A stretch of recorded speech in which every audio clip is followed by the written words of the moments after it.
Je vais vous raconter une histoire qui commence par un détail anodin, presque ridicule.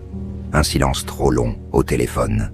Pas un cri, pas une dispute, pas une trahison évidente. Juste un silence.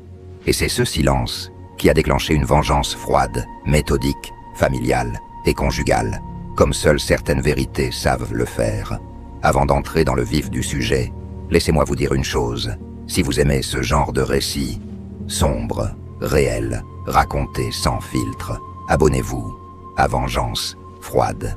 Ça nous aide énormément à continuer, à produire encore plus d'histoires travaillées, immersives, et à aller toujours plus loin pour vous captiver. Merci à ceux qui le font. Vous êtes la raison pour laquelle ces histoires existent. Je m'appelle Julien. J'ai 40 ans aujourd'hui. À l'époque des faits, j'en avais 37. J'étais marié depuis 8 ans. Et je pensais sincèrement connaître la femme avec qui je partageais ma vie. On se trompe souvent sur la définition de la trahison. On imagine une liaison, un corps étranger dans le lit conjugal. La réalité est parfois bien plus perverse. Parfois, la trahison ne cherche pas l'amour. Elle cherche l'argent, la sécurité, la sortie de secours. Claire, ma femme, venait d'une famille discrètement fortunée. Rien d'ostentatoire, pas de villa tapageuse, ni de voiture de luxe alignée devant la maison. Juste un patrimoine ancien, bien géré, transmis sur plusieurs générations. Des terres, quelques immeubles, des placements solides. Elle n'en parlait jamais. Moi non plus.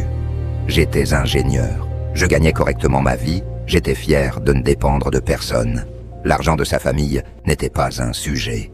En tout cas, je croyais que ça ne l'était pas. Nous avons essayé d'avoir un enfant pendant des années. 3 ans d'espoir, de calcul, de rendez-vous médicaux, de silence gêné à la sortie des cabinets. Puis le verdict est tombé. Infertilité mixte. Rien d'insurmontable selon les médecins, mais un parcours long, éprouvant, coûteux. Claire s'est plongée dedans avec une détermination presque excessive. Elle gérait les rendez-vous, les cliniques, les papiers. Moi, j'étais soulagé qu'elle prenne les choses en main. Aujourd'hui, je sais que c'était la première erreur. La FIV a fonctionné au 2e essai. Un matin, elle m'a tendu le test de grossesse, les mains tremblantes, les yeux brillants. J'ai pleuré, vraiment, de joie pure. Elle m'a serré contre elle, mais quelque chose dans son regard, comment dire, ce n'était pas exactement la même émotion. À l'époque, j'ai mis ça sur le compte de la fatigue, des hormones, du stress, accumulés. Puis les choses ont changé. Claire est devenue distante, pas froide, calculée. Elle parlait beaucoup de l'avenir, mais toujours en termes très pratiques.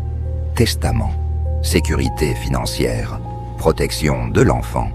Elle insistait pour que je signe certains documents, pour simplifier les choses, si jamais il lui arrivait quelque chose pendant l'accouchement. Elle me demandait d'ajouter son nom à certains de mes comptes, puis, subtilement, suggérait que je sois ajouté aux structures patrimoniales de sa famille. Toujours avec des mots doux, toujours avec un sourire. Et puis, il y a eu ce silence. Un soir, je l'ai appelée depuis le travail. Elle a décroché, mais n'a rien dit pendant plusieurs secondes. J'entendais sa respiration, pas paniquée, concentrée, comme si elle réfléchissait à ce qu'elle allait dire, ou ne pas dire. Quand elle a enfin parlé, sa voix était parfaitement normale, trop normale. À partir de ce moment-là, j'ai commencé à observer, pas à fouiller, à observer. Les horaires qui ne collaient mange pas, les appels qu'elle prenait en s'isolant, les messages effacés, les discussions juridiques qu'elle menait sans jamais m'inclure vraiment. J'avais l'impression d'être devenu un figurant dans mon propre mariage. Le déclic est venu par hasard. Un dîner familial chez ses parents. Son père, un homme très posé, m'a demandé comment je vivais la situation patrimoniale actuelle. J'ai cru mal entendre. J'ai répondu vaguement. Il a hoché la tête, comme si je confirmais quelque chose qu'il savait déjà. Claire m'a lancé un regard bref, tranchant. Un regard qui disait « Tais-toi ». Cette nuit-là, je n'ai pas dormi.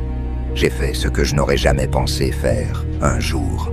J'ai consulté un avocat, pas pour divorcer, pour comprendre. Comprendre ce à quoi je pouvais être exposé sans le savoir.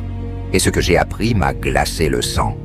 Notre contrat de mariage comportait des clauses extrêmement déséquilibrées, des pénalités financières massives en cas de faute conjugale, des dispositions spécifiques en cas de filiation contestée, des montages juridiques complexes qui, combinés à certains scénarios précis, pouvaient me laisser ruiné, discrédité, sans aucun recours.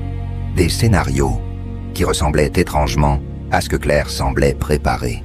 J'ai creusé, doucement, légalement. J'ai demandé des copies de dossiers médicaux. J'ai recoupé des dates. J'ai consulté un spécialiste indépendant. Et la vérité est tombée comme une lame. L'enfant que Claire portait n'était pas biologiquement le mien, et elle le savait depuis le début. Elle avait orchestré l'ensemble du parcours médical, choisi la clinique, géré les échantillons, manipulé les informations. Son plan était simple et monstrueux à la fois. Me laisser croire à une paternité, attendre la naissance, provoquer un test ADN par amour de la vérité, me faire accuser d'infidélité ou d'incompétence reproductive et activer les clauses du contrat. Elle serait la victime, moi, le coupable. Et l'argent suivrait. Je n'ai pas crié, je n'ai pas confronté. J'ai compris une chose essentielle ce jour-là. La seule façon de survivre à ce genre de trahison, c'est de devenir plus froid que la personne en face. J'ai monté un dossier. Preuve après preuve, témoignages, experts, chronologie implacable. J'ai laissé Claire continuer sa comédie. J'ai joué le mari aimant, présent, inquiet, docile. Chaque sourire me coûtait, mais chaque sourire la rassurait. Elle pensait avoir gagné. La confrontation n'a pas eu lieu dans un tribunal. Elle a eu lieu devant sa famille. Un déjeuner dominical, tous réunis. Parents, oncles, tantes. Claire rayonnante, enceinte, parfaite. Au moment du dessert, j'ai parlé. Calmement, sans émotion. J'ai déroulé les faits, les preuves, les intentions. J'ai expliqué le plan, étape par étape, comme on explique un mécanisme d'horlogerie. Claire a nié. Puis elle a compris. Elle a vu dans les regards, autour de la table, que le jeu était terminé. Le scandale a été immédiat. La honte, totale. Pas seulement conjugale, familiale. Son père s'est levé. Il n'a pas crié. Il a simplement dit « Tu as sali tout ce que nous avons construit ». Le divorce a été rapide, brutal. Les clauses se sont retournées contre elle. La tentative de fraude a tout fait s'effondrer. Elle a perdu bien plus que de l'argent. Elle a perdu la confiance de sa famille, sa position, son récit. L'enfant est né. Je ne suis pas son père biologique, mais je suis resté présent. Pas par faiblesse, par choix. Parce que la vengeance n'était pas dirigée contre lui. Elle était dirigée contre le mensonge. Aujourd'hui, Claire vit loin, discrète, effacée. Moi, j'ai reconstruit, lentement, solidement. Et j'ai appris une chose essentielle. Certaines personnes ne vous aiment pas. Elles vous utilisent comme une solution. Cette histoire n'est pas celle d'une explosion. C'est celle d'un froid absolu. Celui qui s'installe quand on cesse d'aimer et qu'on commence à comprendre. Si cette histoire vous a marqué, pensez à vous abonner à Vengeance Froide. Votre soutien nous permet de continuer à raconter ces récits, sans compromis, sans artifice. On se retrouve très vite pour une nouvelle vengeance, froide, calculée, inévitable.